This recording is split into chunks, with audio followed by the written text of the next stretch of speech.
Ahoy mohi dale, kahoy mohi dale, ka dinu ka chan te ding, chu bo se chu hello. Ahoy pa, nunga tin cheng dia ahoy pa. Ahoy pa, kahoy mohi dale.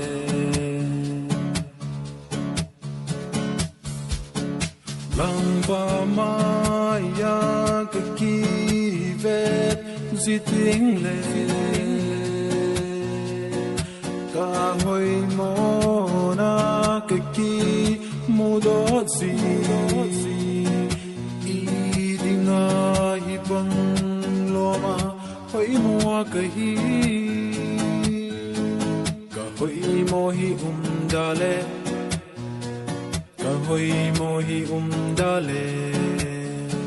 Ka teiru ka chan te ding, chu bu se chu hello. Ahoy pa, nunga tin cheng dia ahoy pa. Ahoy pa, kahoy mohi dale. Bed buzzol thay lâu chu kahi. Ay day lâu ho kisi lâu ding. Hi vanga ay day ho dia sana kabang. Kahoy mohi dale. Kahoy mohi dale. Ka dinu ka chan te ding, chu bo se chu hello. Ahoy pa, nunga tin cheng dia ahoy pa. Ahoy pa, kahoy mohi dale.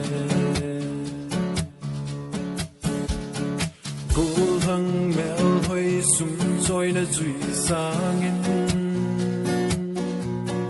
Kay na zui le chun na hin ko in. Khat ve kal thong ko na te. Kahoy mohi dale. Kahoy mohi dale. Ka teinu ka chan te ding, chu bu se chu hello. Ahoy pa,